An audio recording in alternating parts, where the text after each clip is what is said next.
Hello అండి, welcome back to my channel Anshu vlogs at home.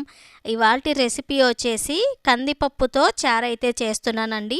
ఇది fries లెక్ కానీ, chicken fry లెక్ కానీ, మటన్ ఫ్రై లెక్ కానీ చాలా టేస్టీగా ఉంటుంది. అంతేకాదండి, చేసుకోవడానికి కూడా చాలా ఈజీగా ఉంటుంది. చాలా తక్కువ ఇంగ్రీడియంట్స్లో ఫాస్ట్గా అయితే అయిపోతుంది. ఒకసారి దానికి కావాల్సిన పదార్థాలు ఏంటో చూసేద్దాం. టమాటోస్ అండి, బాగా పండిన ఒక 3 టమాటోస్ అయితే తీసుకున్నాను. అలానే కొద్దిగా చింతపండు, వెల్లుల్లి, కందిపప్పు అయితే తీసుకున్నాను. ముందుగా కందిపప్పునైతే నీట్గా వాష్ చేసి పెట్టుకుంటున్నానండి. వీటిలో కొద్దిగా వాటర్ వేసేసి డైరెక్ట్గా కుక్కర్ మీద పెట్టేసి పప్పు బాగా మెత్తగా ఉడికే వరకు అయితే ఉడికించుకున్నానండి. చూశారు కదండి, ఈ విధంగా ఉడికిపోయింది. ఇప్పుడైతే మనం పోపు పెట్టుకుందాము. దానికి ముందుగా ఒక ప్యాన్ పెట్టుకొని ఆయిల్ వేసి అందులోకి పోపు దినుసులు, ఎండుమిర్చి, అలానే వెల్లుల్లి కూడా యాడ్ చేసుకున్నానండి.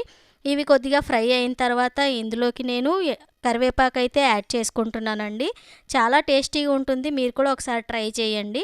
కరివేపాకు కూడా ఫ్రై అయిపోయాక కట్ చేసి పెట్టుకున్న టమాటోస్ని అయితే యాడ్ చేసుకుంటున్నాను. ఇప్పుడు ఇందులోకి నేను పసుపు ఇంకా సాల్ట్ అయితే యాడ్ చేసుకుంటున్నానండి. సాల్ట్కి బదులు మనము రాక్ సాల్ట్ యూస్ చేస్తే టేస్ట్ అనేది అయితే చాలా బాగుంటుందండి. మీ దగ్గర రాక్ సాల్ట్ ఉంటే కంపల్సరీగా అదే వేసుకోండి. టేస్ట్ అనేది చాలా చాలా బాగుంటుంది. ఇప్పుడైతే ఇందులోకి కొద్దిగా చింతపండు అనేది యాడ్ చేసేసి నేను కొత్తిమీర కూడా ఇందులోనే ఇప్పుడే యాడ్ చేసుకుంటున్నానండి. కొత్తిమీర లాస్ట్లో కంటే ఇలా ఆయిల్లో వేసి ఫ్రై చేసేటప్పుడు వేస్తే చాలా టేస్టీగా ఉంటుంది. ఇప్పుడైతే దాన్ని మగ్గనిద్దామండి.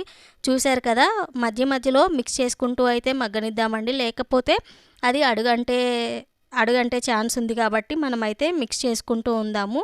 ఇప్పుడైతే అది మెత్తగా అయిపోయింది. నేనైతే పప్పు గుత్తి తీసుకొని ఇలా స్మాష్ చేసేసుకుంటున్నాను.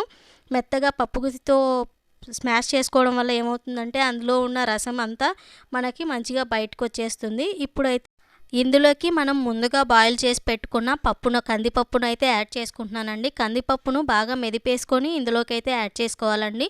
ఇప్పుడు మనకు తగినన్ని వాటర్ అయితే యాడ్ చేసుకుంటున్నానండి.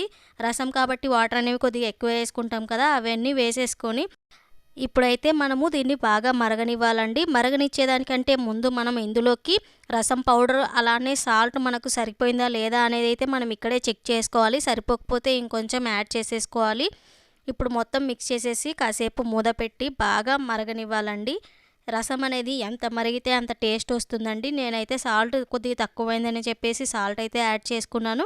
ఇప్పుడైతే మూత పెట్టి బాగా బాయిల్ అవనిద్దాం. చూశారు కదండి, ఈ విధంగా మరుగుతుంది. ఈ విధంగా మరిగేటప్పుడు అయితే మనం స్టవ్ ఆఫ్ చేసుకొని దించేసుకోవడమే. చాలా టేస్టీగా ఉంటుందండి. నేనైతే ఈ రసాన్ని చికెన్ ఫ్రైలోకి అయితే చేసుకున్నానండి. పొటాటో ఫ్రైలోకి కూడా చాలా బాగుంటుందండి. ఒకసారి తప్పకుండా ట్రై చేయండి. ఈ వీడియో మీకు నచ్చినట్లయితే మన ఛానల్ని సబ్స్క్రైబ్ చేయండి, లైక్ చేయండి, అలానే కమెంట్ చేయడం అస్సలు మర్చిపోవద్దు. థ్యాంక్స్.